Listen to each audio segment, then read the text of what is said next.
Mayor, you need to come with us. I am not going the bribery, anywhere the with wire you. fraud, the foreign donations you pushed through straw donors to grab Do you those know matching who I funds. am? There are two versions of Eric Adams: the law and order mayor of New York City and the man on the federal indictment. Both are the same person, and what happens next is unlike anything in the history of American municipal government. Do you have any idea who you're walking into this 5 office to talk counts. to right The now? expedited permit. 5 federal counts, 45 years of potential prison time, over $100,000 in foreign flight upgrades, $10 million in public matching funds allegedly leveraged from illegal donations, and a fire safety permit. Federal prosecutors said a sitting mayor had pushed through over his own fire department's objections. That was the indictment federal prosecutors unsealed against the 110th mayor of New York City. What you are about to hear is not a story about a conviction. It is the story of an indictment that never reached a jury, and the reason it never did. Before we go any further, I want you to keep one number in your head as this story unfolds: $10 million. That is the figure of public matching funds federal prosecutors said were generated, at least in part, from illegal foreign donations laundered through American intermediaries. Drop a comment if you have ever heard of a federal corruption case dismissed for reasons that had nothing to do with the strength of the evidence. We cover institutional accountability cases every week on this channel. Subscribe so you do not miss the ones the mainstream networks would rather you not think too hard about. Eric Leroy Adams was born on September 1, 1960, in Brownsville, Brooklyn. He was one of 6 children raised by a single mother named Dorothy. She cleaned houses in the suburbs by day, came home to 6 children at night, and held the family together through stretches of poverty that Adams would later describe in speeches across his political career. There was a period of his childhood when the family lived in South Jamaica, Queens, in a small apartment without electricity. The candles on the table. The mother who refused to give up. The detail he returned to most often, in speech after speech, was the meat his mother could not always afford to put on the dinner table. In 1975, at the age of 15, he and his older brother were arrested for criminal trespass and taken to the 103rd Precinct in Queens. Adams would later say the officers beat him in the basement of that precinct. He said he urinated blood for a week afterward. The encounter became the founding mythology of his political career. The boy who had been beaten by cops grew up to become a cop. The transformation, as he told it, was his moral inheritance. He graduated from Bayside High School in 1978. He worked his way through the New York City College of Technology and then earned a bachelor's degree in 1989 from John Jay College of Criminal Justice, the city university college that funnels graduates straight into the New York City Police Department pipeline. By the time he was 24 years old, he had a transit police badge and a beat that ran through some of the most dangerous subway stations in the 5 boroughs. He joined the New York City Transit Police in 1984, when the Transit Police was still a separate agency from the New York City Police Department, and he stayed in uniform through the 1995 merger that folded the Transit Police into the NYPD. Over 22 years on the job, he rose from officer to sergeant, then lieutenant, then captain. His personnel file described him in the standard language of departmental evaluations. Shows strong leadership potential, consistently meets expectations, demonstrates initiative on community relations matters. The evaluations were favorable, the promotions were on schedule. He was, by any internal NYPD metric, a successful officer. In 1995, he co-founded an organization called 100 Blacks in Law Enforcement Who Care. It was a group of black officers who positioned themselves as a public check on the NYPD from inside the NYPD. He gave interviews. He held press conferences in his uniform. He criticized commissioners he served under and mayors he reported to. He built a public profile in a way that few uniformed officers ever do, and he survived inside the department doing it. By the time he retired as a captain in 2006, he was already one of the most recognizable black officers in the largest police department in the United States. He ran for the New York State Senate from a Brooklyn district covering Crown Heights, Brownsville, and parts of East Flatbush. He won. He served 4 terms in Albany as a state senator from 2007 to 2013, and he chaired the Senate Racing, Gaming, and Wagering Committee. That committee assignment drew the first ethics inquiry of his career. A state inspector general's report criticized his handling of a lucrative video lottery contract bidding process. No charges were filed. No discipline was imposed. He kept his seat. He kept moving. In 2013, he ran for Brooklyn Borough President. It was a part ceremonial, part administrative office that gave him a seat at every major ribbon cutting in the largest borough in New York City. He won. He served 2 terms. He turned the office into a launching pad. He held veganism press conferences. He held public safety press conferences. He held immigration press conferences. He told his story, the Brownsville childhood, the beating at the 103rd Precinct, the rise through the NYPD, at every opportunity that microphones were pointed at him. His name recognition grew. His political donor file grew along with it. In 2021, he ran for mayor of New York City. The Democratic primary was the real race in a city that had not elected a Republican mayor since the early 2000s. He ran as a former cop in a year when crime had become the dominant local political issue. He ran as a black candidate in a year when racial justice debates dominated national politics. He ran as a working-class Brooklynite in a city whose progressive wing was struggling to define itself. He won the primary by less than a percentage point. He won the general election in November. He was sworn in on the steps of Brooklyn Borough Hall, the office he had just vacated, on January 1st, 2022, at 12:01 in the morning. He was, by every metric available to him, the political success story he had been telling about himself for nearly half a century. What he had also built, according to federal prosecutors who spent the next 3 years quietly investigating him, was something else entirely.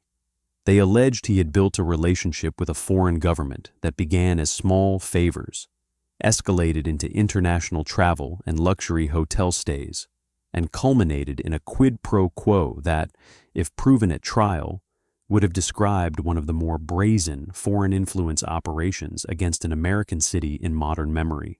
The story prosecutors would eventually tell ran in parallel with the political success story Adams told about himself. The 2 narratives did not contradict each other on the surface. Prosecutors allege they ran in tandem for nearly a decade. To understand what federal prosecutors alleged Eric Adams did, you have to understand the institutions he allegedly exploited. There are 2 of them. The first is the New York City Campaign Finance Board. The second is the routine diplomatic interface between New York City and the dozens of foreign consulates that operate inside it. The New York City Campaign Finance Board was created in 1988. It was a reform born of decades of New York political corruption. The board exists for one reason. It is supposed to insulate municipal elections from the influence of wealthy donors. The mechanism is public matching funds. For every qualifying dollar a New York City resident donates to a candidate for city office, the Campaign Finance Board provides $8 in public money, up to a per-donor cap. The 8-to-1 multiplier is the most generous public matching ratio in the United States. The theory is straightforward. A candidate who builds support from small-dollar donors in their own community is supposed to be able to compete financially against a candidate funded by real estate developers, hedge fund executives, or, the original concern the system was designed to prevent, foreign nationals seeking to buy influence in American municipal government. The system has one structural vulnerability. The 8-to-1 multiplier means that every dollar of illegal contribution that successfully triggers the match becomes $9 of campaign funds. 1 illegal dollar in, 8 legitimate-looking public dollars out. The board verifies donor identities. It cross-references addresses. It audits.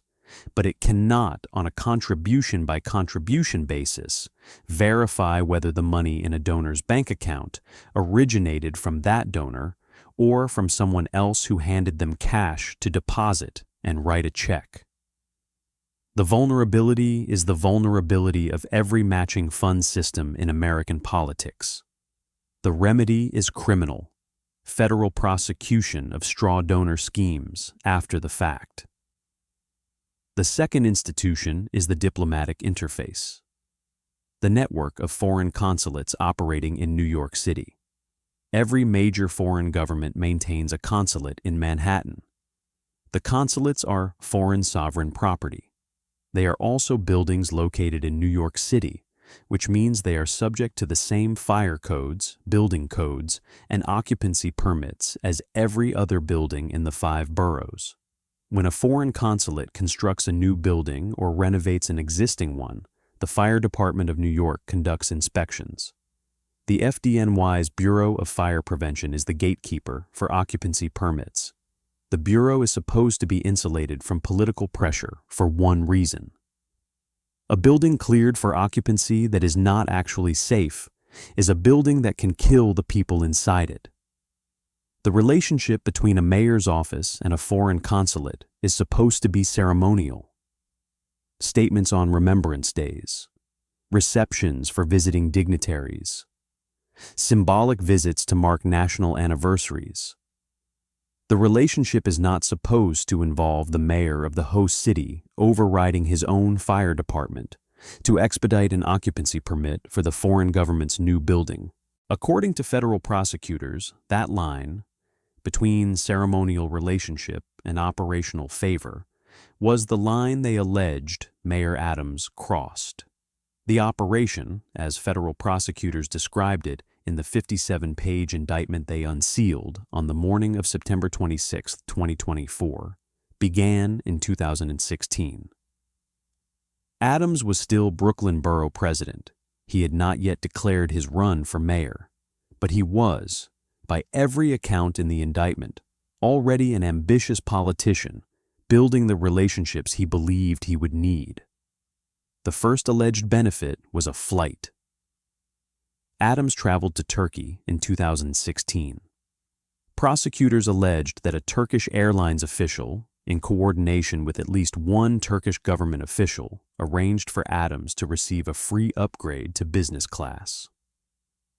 The value of the upgrade, calculated against published Turkish Airlines fare differences at the time, was over $5,000. The pattern that prosecutors alleged would define the next 5 years began with that single upgrade. The pattern, according to the indictment, was as follows. Adams would plan international travel.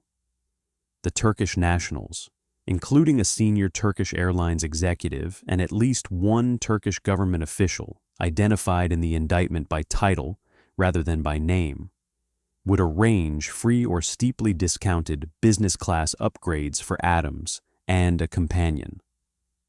The destinations were not limited to Turkey. The indictment documented free or discounted flights to France, Sri Lanka, Hungary, China, India, and Turkey itself. Several of the itineraries routed through Istanbul on Turkish Airlines, with Adams accepting the upgrades on the connecting legs of the trip. In 2017, prosecutors alleged Adams flew to Turkey and accepted 2 free business-class tickets for himself and a companion worth more than $16,000.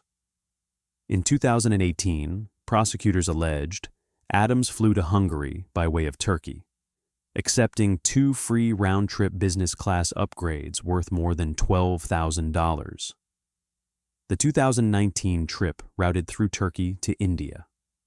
The 2021 trip, the one prosecutors flagged as the most direct evidence of escalation, included a stay at the St. Regis Istanbul, a hotel where a single night in a suite ran into the 4 figures. Adams allegedly did not pay for any of it. The aggregate value of the alleged travel benefits, calculated by prosecutors across the 2016 to 2021 window, was over $100,000. That was the headline number in the indictment.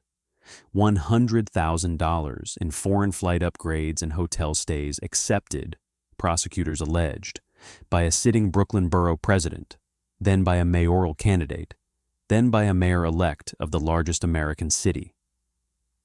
The favors prosecutors alleged Adams provided in exchange ran in 2 directions. The first favor was symbolic. In April 2021, the year Adams ran for mayor, prosecutors alleged that he declined to issue a public statement marking Armenian Genocide Remembrance Day. The Armenian genocide is a politically sensitive topic for the Turkish government, which has long contested its characterization as genocide. The mayoral candidate's silence on a Remembrance Day, acknowledged by every major Western democracy, was, according to the indictment, a favor for the Turkish government in exchange for the travel benefits. The second favor was operational, and it was the favor prosecutors built the bribery count around. Turkey had constructed a new consular building on the east side of Manhattan. The building was scheduled for a formal opening ceremony in September 2021, with the Turkish president himself slated to attend. The fire department of New York's Bureau of Fire Prevention had been conducting inspections of the building. The inspectors had concerns. The building was not, in their professional judgment, safe to occupy. The Bureau was prepared to withhold the occupancy permit. According to the indictment, Adams, then a mayoral candidate but already exercising political influence over city agencies, intervened. He allegedly contacted senior FDNY officials. He allegedly pressured them to expedite the occupancy permit over the safety concerns. The pressure, according to the indictment, was severe enough that one FDNY official later told federal investigators he believed he had no real choice but to comply. The occupancy permit was issued. The Turkish president attended the opening ceremony. The building opened. The FDNY's professional safety judgment, according to the indictment, had been overridden. The second stream, the straw donations, ran in parallel. Beginning in 2018 and intensifying through 2021, prosecutors alleged that Turkish nationals and Turkish-American intermediaries funneled illegal foreign source money into Adams's mayoral campaign through American straw donors. The mechanism was simple. A foreign national who wanted to contribute to Adams's campaign could not do so legally. Federal law prohibits foreign national contributions to American political campaigns. The workaround prosecutors described was to give cash to an American citizen, instruct that citizen to write a check to the Adams campaign in their own name, and then reimburse the citizen for the contribution. The Campaign Finance Board's records would show an American donor. The actual source of the money would be a foreign national. The contributions, prosecutors alleged, were structured to qualify for matching funds. New York City residents writing checks of $250, $500, $1,000. Each qualifying contribution triggered the 8-to-1 match. Each $1,000 straw donation became, in matching funds, $9,000 of campaign money. prosecutors allege that some of the contributions in this stream helped Adams qualify for more than $10 million in public matching funds across his mayoral campaign cycle. That $10 million figure was the structural significance of the entire alleged scheme. The travel benefits, taken alone, were a $100,000 disclosure failure. The straw donations, taken together with the matching funds multiplier, converted a foreign influence stream into a leveraged operation that had, if the indictment was correct, successfully turned the New York City Campaign Finance Board into an unwitting amplifier of foreign election money. And then, according to the indictment, Adams allegedly created the documentation that turned a disclosure failure into a federal wire fraud offense. Prosecutors allege that Adams sent emails to his own staff suggesting he had paid for the upgraded flights when he had not. The fake paper trail, internal emails creating the appearance of payment, was the act that transformed the case from an ethics matter into a wire fraud count. Federal prosecutors do not need a quid pro quo to charge wire fraud. They need a scheme to defraud and a wire communication in furtherance of it. The internal Adams emails, prosecutors alleged, were the wire communications. They were the act that turned the alleged scheme into a chargeable federal crime. The investigation began quietly. The federal prosecutors who would ultimately bring the case were assigned to the Public Corruption Unit of the United States Attorney's Office for the Southern District of New York, the same office that had prosecuted public corruption cases against governors, congressmen, and mayors for over a century. The investigation opened in 2021. For 2 years, it ran below the surface. Adams was elected mayor. He was sworn in. He governed. The investigation kept moving. The catalyst, the moment the investigation became public, and the moment the trajectory of Adams's mayoralty changed permanently, came on the morning of November 2, 2023. FBI agents arrived simultaneously at multiple addresses associated with senior officials in the Adams administration. The agents conducted searches. They seized devices. They served subpoenas.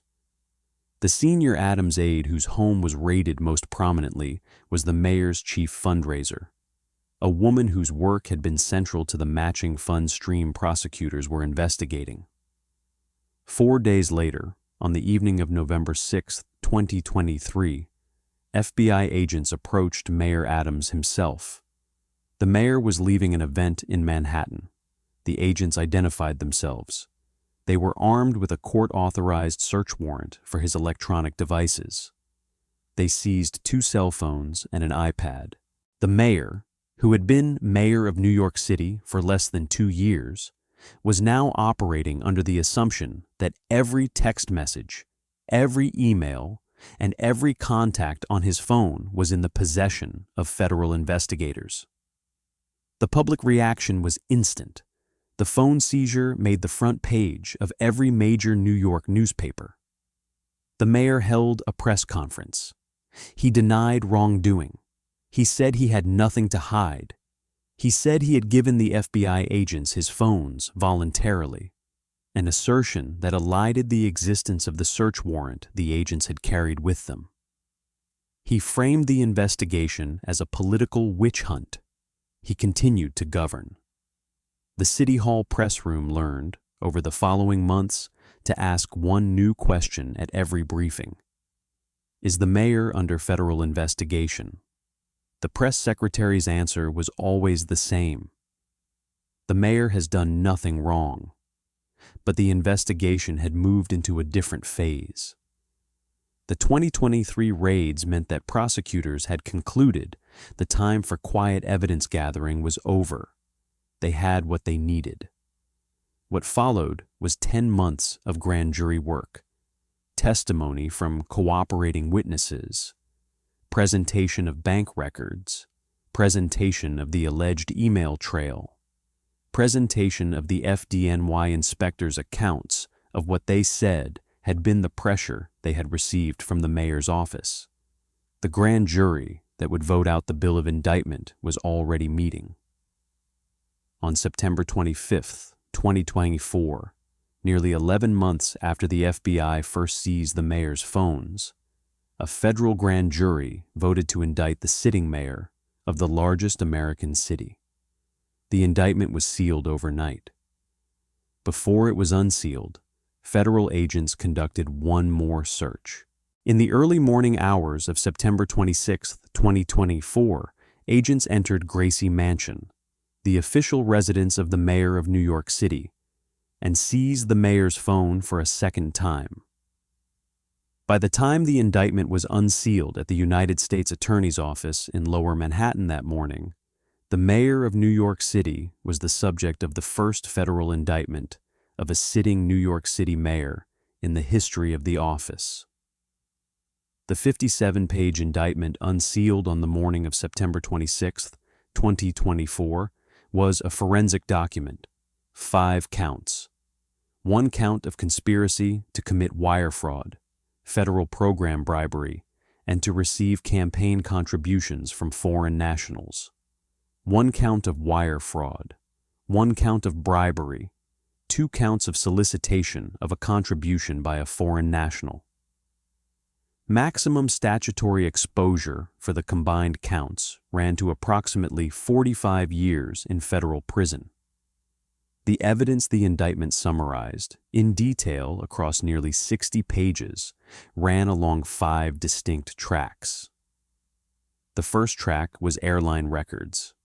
Federal investigators had obtained, by subpoena, the reservation and ticketing records for the flights identified in the indictment.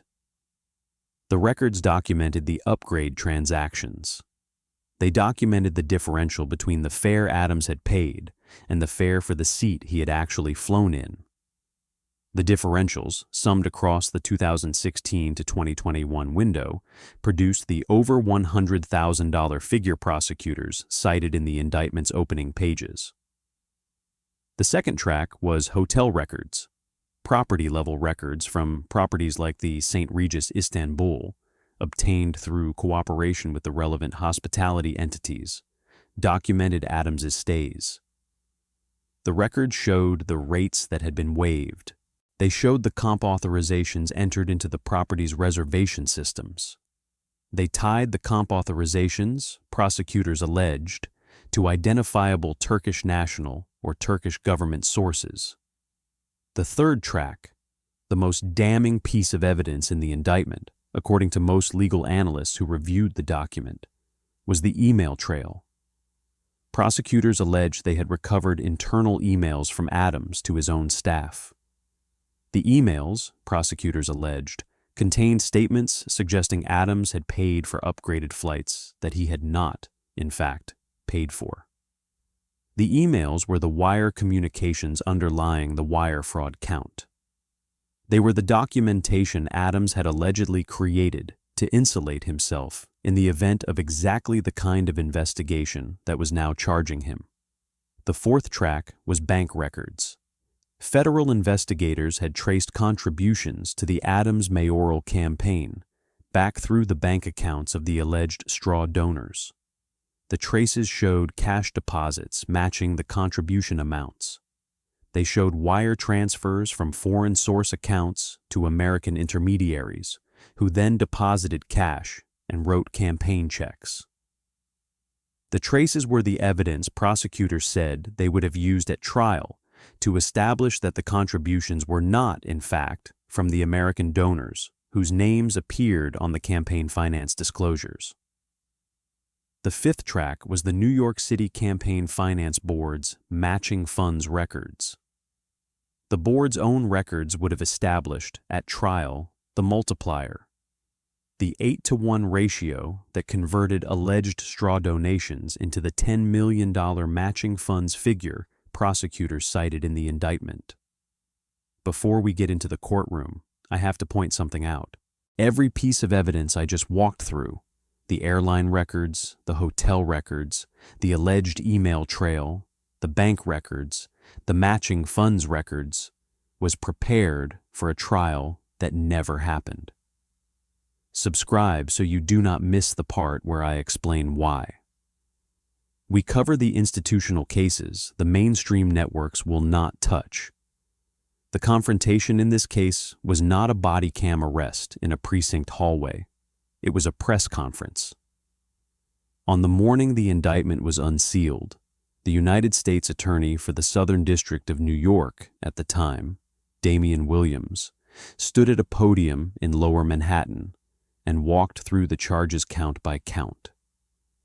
Adams had not been arrested in the traditional sense. Federal corruption defendants are typically permitted to self-surrender. The mayor was scheduled to surrender himself the following morning. The confrontation between the mayor and the cameras came at Gracie Mansion the afternoon the indictment dropped. The mayor walked to a podium set up in the residence's gravel drive. He was flanked by his defense attorney, Alex Spiro, a high-profile New York criminal defense lawyer who had represented hip-hop artists, technology billionaires, and elected officials in equally public matters. The mayor spoke first, Mayor Adams. "I have always followed the campaign rules. I have always been transparent with the people of this city." The reporters pressed him on the flight upgrades. He repeated his position. He said the charges were politically motivated. He said the investigation had begun, in his telling, because he had publicly criticized the previous administration's handling of the migrant crisis in New York City. He framed the indictment as retaliation. Spiro stepped to the podium. He framed the case differently. He framed it as a prosecutorial overreach built around routine VIP travel benefits that, in his telling, any politician of similar profile might accept without legal consequence. Alex Spiro: "This is a fake case. We are talking about a total of $26,000 in airline upgrades." The federal government has criminalized an upgrade. The reporters pushed back on the framing. They cited the indictment's actual figure, over $100,000 in travel benefits, not $26,000. They cited the bribery count, which had nothing to do with airline upgrades and everything to do with the alleged FDNY fire safety expediting for the Turkish consulate. They cited the matching funds figure, $10 million in public money, allegedly leveraged from illegal foreign donations. The press conference ran for about 40 minutes. The mayor took questions. He refused to resign. He said he would continue to govern. He surrendered to federal authorities the following morning, was processed, was released on his own recognizance, and was back at City Hall by the afternoon. He pleaded not guilty to all 5 counts at his arraignment.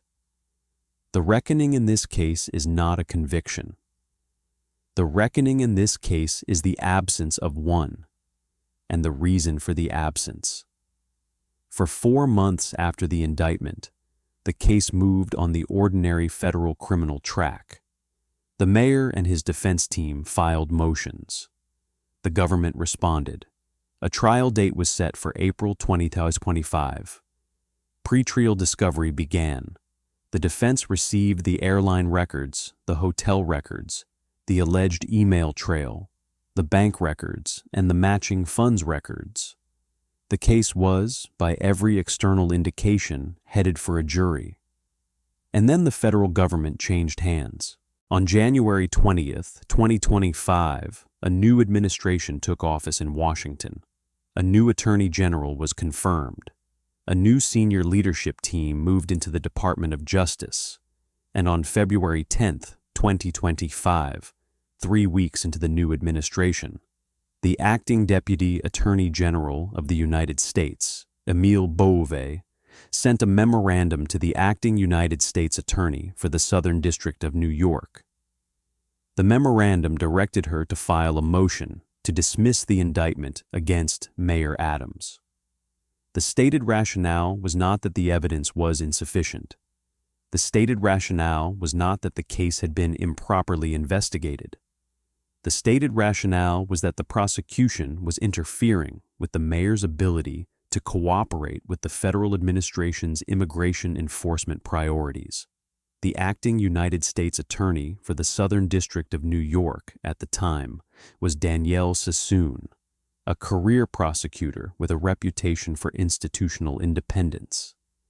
She read the memorandum. She declined to file the motion. She resigned. The senior career prosecutors in the Public Corruption Unit who had built the Adams case read the memorandum. They declined to file the motion. They resigned. Hagen Scotton, the lead line prosecutor on the Adams case, wrote a resignation letter that became public almost immediately. He wrote that no career prosecutor of integrity could sign the motion the acting Deputy Attorney General was asking him to sign. The mass resignations rolled through the Department of Justice over the course of a single week in February 2025. The acting United States Attorney for the most prestigious federal prosecutor's office in the country, the senior career prosecutors who supervised public corruption cases at Maine Justice, and multiple line prosecutors all resigned rather than file the dismissal motion. The episode was, by the assessment of every former federal prosecutor who commented publicly, the most significant mass resignation inside the Department of Justice since the Saturday Night Massacre of 1973. Acting Deputy Attorney General Bove ultimately filed the dismissal motion himself. The motion landed on the desk of United States District Judge Dale E. Ho, a judge who had been confirmed to the federal bench less than 2 years earlier, and who had been randomly assigned the Adams case at indictment. Judge Ho was now in the position of ruling on a dismissal motion that career prosecutors had refused to file. Judge Ho held a hearing. He appointed an outside attorney, former Solicitor General Paul Clement, to brief the question of whether the court could appoint a special prosecutor to continue the case over the government's objection. He took the question under advisement. He ruled on April 2, 2025. The ruling ran 78 pages. Judge Ho dismissed the indictment. But the form of the dismissal and the language of the opinion were the part that mattered. The Department of Justice had requested dismissal without prejudice, which would have left the government free to refile the charges at a later date. Judge Ho refused.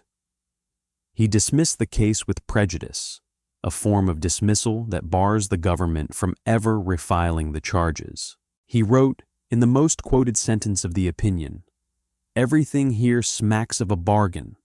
Dismissal of the indictment in exchange for immigration policy concessions." The opinion did not pretend the dismissal was a vindication of the mayor. It was the opposite.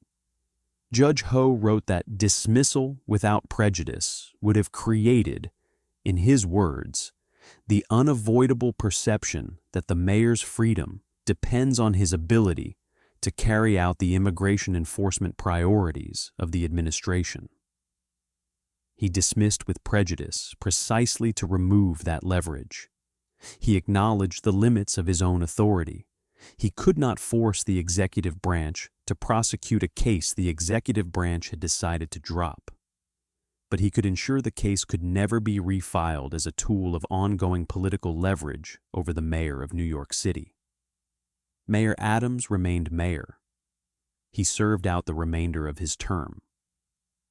His mayoralty ended on January 1, 2026, when his successor was sworn in. He was never convicted of any crime in connection with the alleged scheme. He maintained his innocence throughout. He is, in the legal record, a man who was indicted and whose indictment was dismissed. The presumption of innocence remains his. The federal prosecutors who built the case against him, Danielle Sassoon, Hagen Scotton, and the career corruption attorneys who resigned in February 2025, left the Department of Justice. Some entered private practice. Others took academic positions. None of them have publicly contested the merits of the case they had built. The career prosecutors believed, in their professional judgment, that the evidence they had assembled would have produced a conviction at trial. The trial never happened. Judge Dale Ho's 78-page opinion remains the most thorough public account of what the federal government alleged and what the federal government's reasons were for declining to prove it. The opinion sits in the public record of the United States District Court for the Southern District of New York. It is, for now, the only judicial document that addresses the case at all. The institutional questions the case left behind are the questions Judge Ho's opinion gestured at without answering. Whether federal corruption prosecutions can be conditionally dropped, not for evidentiary reasons, but for the political cooperation of the defendant.